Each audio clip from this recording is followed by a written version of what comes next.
Bonjour, bienvenue dans la suite du parcours du catéchisme de Heidelberg.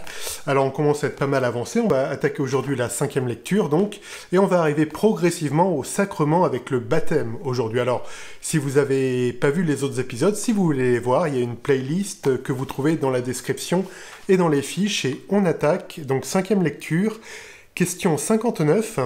À quoi te sert-il donc de croire tout cela, ces articles de foi sur la vie éternelle ?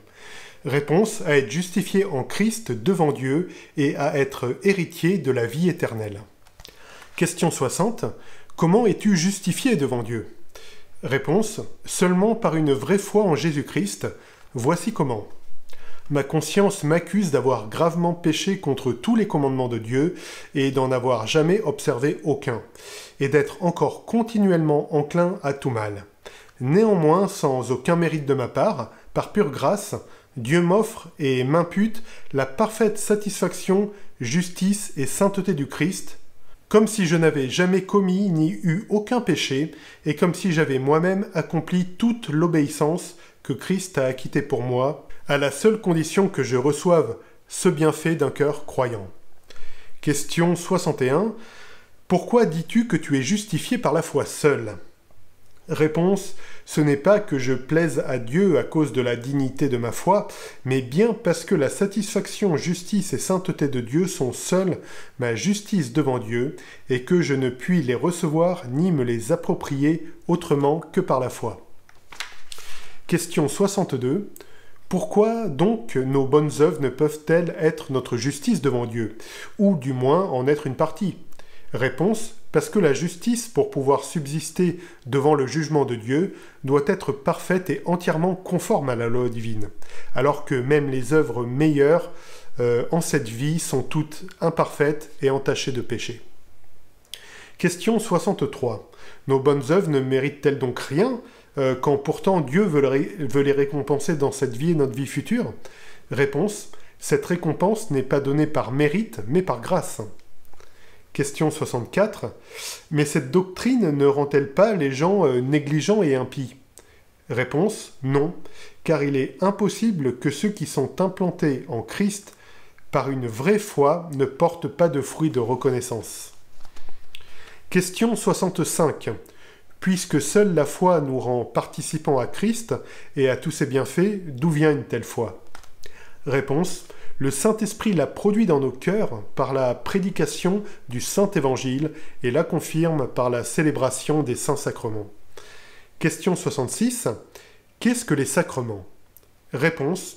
Ce sont des signes et sceaux visibles et saints institués par Dieu, afin que par leur célébration, ils nous donnent de mieux comprendre la promesse de l'Évangile et la scelle pour nous, à savoir qu'à cause du sacrifice unique du Christ accompli sur la croix, il nous offre par grâce le pardon des péchés et la vie éternelle. Question 67. La parole et les sacrements ont-ils donc pour fin de diriger notre foi vers le sacrifice de Jésus-Christ sur la croix, comme vers l'unique fondement de notre salut ? Réponse oui, assurément, car le Saint-Esprit enseigne dans l'Évangile et confirme par les saints sacrements que notre salut tout entier repose sur l'unique sacrifice du Christ accompli pour nous sur la croix. Question 68. Combien de sacrements Christ a-t-il institués dans le Nouveau Testament ? Réponse 2. Le Saint Baptême et la Sainte Seine. Question 69. Comment le Saint Baptême te rappelle-t-il et t'assure-t-il que l'unique sacrifice de Christ sur la croix est pour ton bien ? Réponse, parce que Christ a institué ce bain extérieur et y a joint la promesse que par son sang et par son esprit je suis lavé de l'impureté de mon âme, c'est-à-dire de tous mes péchés, aussi certainement que je suis lavé extérieurement par l'eau qui sert d'ordinaire à enlever la saleté du corps.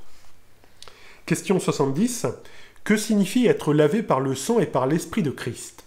Réponse, c'est avoir la rémission des péchés par la grâce de Dieu à cause du sang que Christ a versé pour nous dans son sacrifice sur la croix.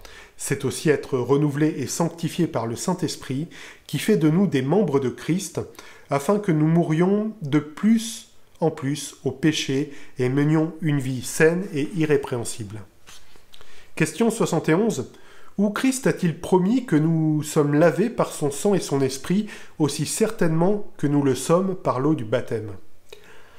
Réponse dans l'institution du baptême qui dit « Allez donc de toutes les nations, faites des disciples, les baptisant au nom du Père et du Fils et du Saint-Esprit. Celui qui croira et sera baptisé sera sauvé, celui qui ne croira pas sera condamné. » Cette promesse est aussi répétée lorsque l'Écriture appelle le baptême le bain de la nouvelle naissance et la purification des péchés. Question 72. Le bain extérieur est-il donc en lui-même la purification des péchés? Réponse non, car seul le sang de Jésus et le Saint-Esprit nous purifient de tout péché. Question 73. Pourquoi donc le Saint-Esprit appelle-t-il le baptême le bain de la nouvelle naissance et la purification des péchés? Réponse. Dieu ne parle pas ainsi sans grande raison, car non seulement il veut nous apprendre par là que, tout comme la saleté du corps est enlevée par l'eau, de même nos péchés le sont par le sang de l'Esprit du Christ, mais bien plus, il veut nous assurer par ce gage et ce signe divin que nous sommes aussi véritablement lavés spirituellement de nos péchés que nous le sommes corporellement par l'eau. Question 74. Faut-il baptiser les jeunes enfants? Réponse oui, car ils appartiennent comme les adultes à l'alliance de Dieu et à son Église, et la rémission des péchés dans le sang du Christ, ainsi que le Saint-Esprit qui produit la foi, ne leur sont pas moins promis qu'à eux. Ils doivent donc aussi être incorporés à l'Église chrétienne par le baptême, signe de l'alliance, et être distingués des enfants des incroyants, comme cela s'est pratiqué sous l'Ancien Testament par la circoncision, à la place de laquelle le baptême a été institué dans le Nouveau Testament. Voilà qui conclut la 5e lecture qui est assez dense, hein, vous voyez, on a parlé de la justification et on a parlé du premier sacrement, le baptême, donc catéchisme de Heidelberg. Je rappelle que dans la description vous avez la version écrite avec toutes les références bibliques et la prochaine fois on va entamer donc la 6e lecture sur l'autre sacrement, la Sainte Seine de Jésus-Christ. Voilà, portez-vous bien, soyez abondamment bénis. Ciao.